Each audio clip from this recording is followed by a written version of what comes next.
All right, well, let's get started. Well, while we have been focused on Bitcoin and Ethereum's performance over the last few weeks, actually, over the last couple of months now, especially Ethereum with the merge coming and everything, there are some other developments in the crypto industry that we may have overlooked. I mean, last week we talked about the EOS rebranding and how they're moving away from Block One, the development team that basically did not develop anything, and then how the EOS community is finally excited about something. And we saw a very decent performance in EOS last week. Well, now there's something cooking up with Synthetix. I don't know if you are aware of this project. You probably are because it is in the top 100.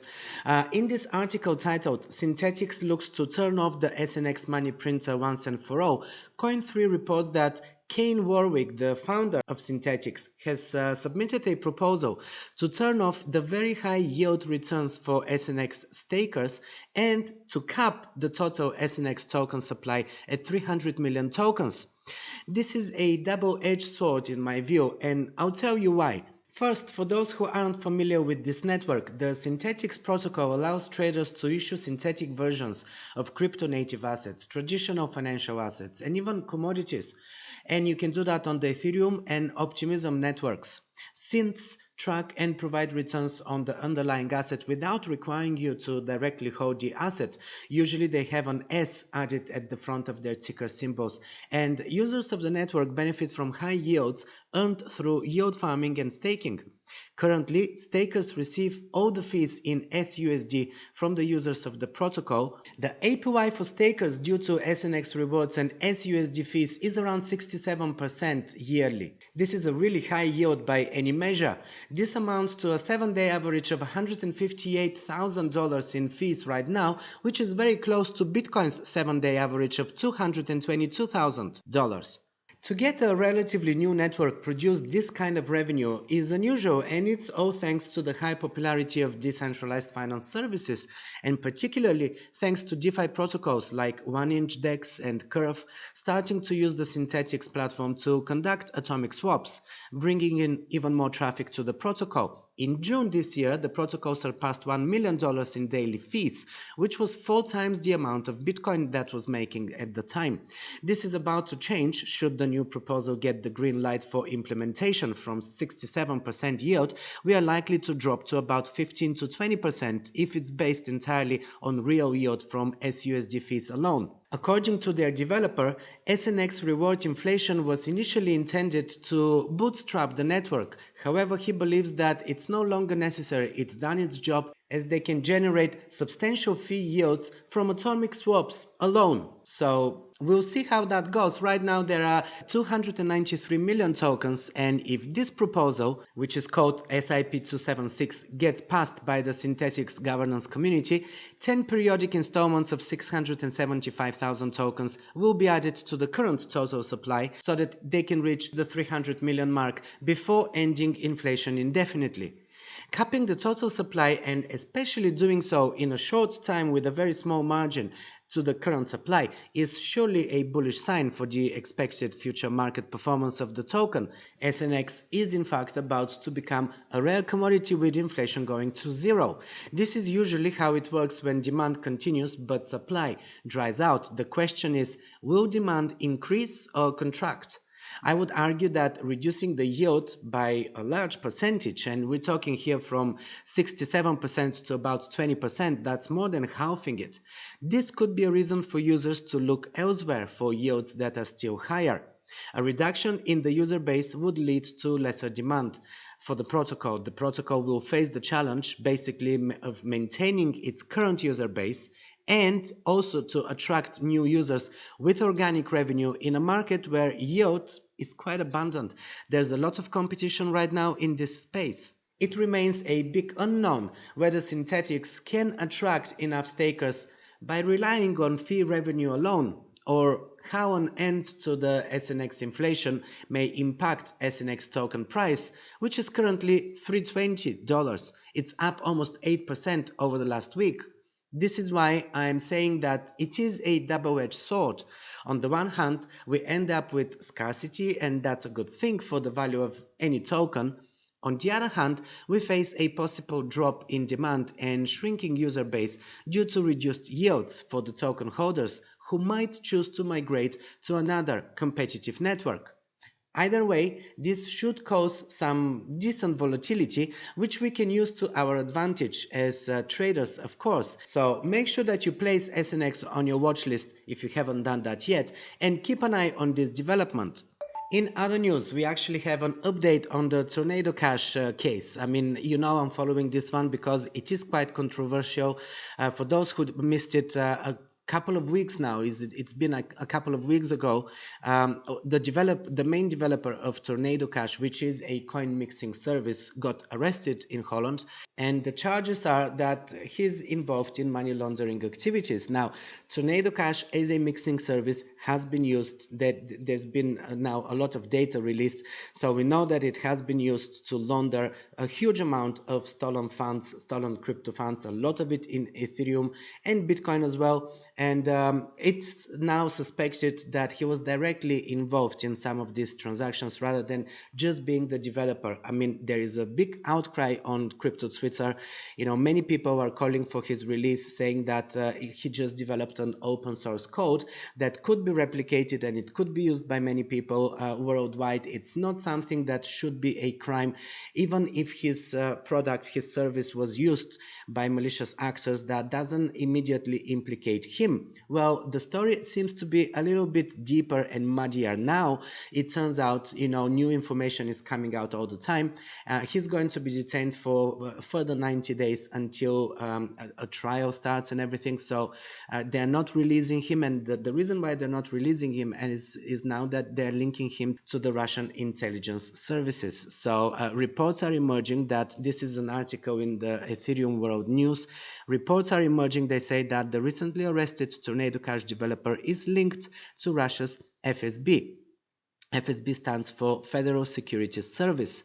You know, these are intelligence services. The article continues that Alexei Pertsev, which is his name, was the founder and CEO of Pepper SEC, and that he was an information security specialist and developer of smart contracts for digital security company. The latter was deemed by the United States Treasury as having provided material and technological support to the Russian FSB. The Treasury's analyst also said that the company helped the intelligence agency increase its cyber capabilities.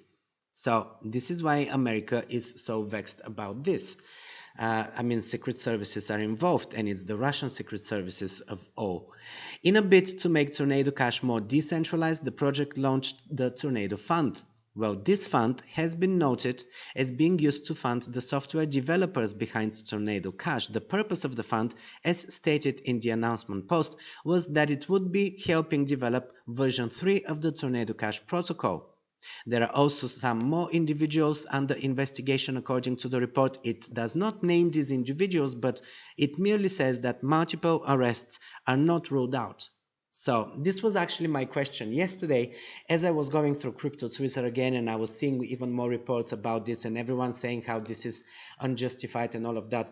I was thinking to myself, what if actually the person is much more involved than we know, because this kind of arrest and detention for 90 days now until they revise his case and everything, they're not releasing him. This is not something that you do with any case. It's not a standard. It's not really, you know, the norm. So for them to actually take this kind of measures, to me, it already signaled that there's something more than just, you know, him just being the developer of this software. There's more than that, and as I mean, we're still yet to find out even more. This is just, you know, bits and pieces coming out here. There's not really much to this case here in this article. I'm not going to continue reading it, but definitely this is a case that it is ongoing. It is causing a lot of stir in the crypto community. A lot of people immediately jumped on this, you know, saying that this is unjustified and that is an attack on privacy and everything. I feel that there's more than just, you know, his open source code being used by malicious actors. It seems like the guy was actually personally involved. And in this case, I'm not really surprised that these are the measures that are being taken. If USA, especially secret services and intelligence agencies, feel that this is some sort of a threat, And especially with all the huge amounts of money laundering that happened, I mean, over $2 billion, I think. The figure could even be four. I'm not sure whether it was 2 or 4 billion, but definitely it was quite a huge amount. So it's not surprising at all. Definitely, we are talking big amounts here, and we are talking personal involvement. We're gonna find out more. I'm gonna keep track on this story for you. I don't really want to make this video any longer, so a quick message from our sponsors and then we'll wrap it up. One of our sponsors is Token Metrics. I chose them to be one of our partners specifically because I use this website a lot in my marketing analysis and research. If you want to know when is the right time to enter a position on any coin or token, and more importantly, when to exit, because this is really the difficult part. There are loads of metrics here to help you with that. This is one of their new tools that helps me analyze the market better and spot the right entry or exit points. As you can see, it gives you a green signal when the market turns bullish, meaning we are in an uptrend, and the red signals indicate when the market has turned bearish. Thus, exiting positions and preventing losses becomes really easy with this tool. There are so many tools that you can use. Here's another one, the out season Bitcoin season indicator, that gives me a very good idea if it's time to diversify into outs or should my focus be on Bitcoin instead. There is no need to be a back holder during a bear market. I think by now that much is clear. And with this tool, it's a no-brainer. They provide in-depth data and stats on all cryptocurrencies and a lot of new upcoming projects, launches, and token sales too.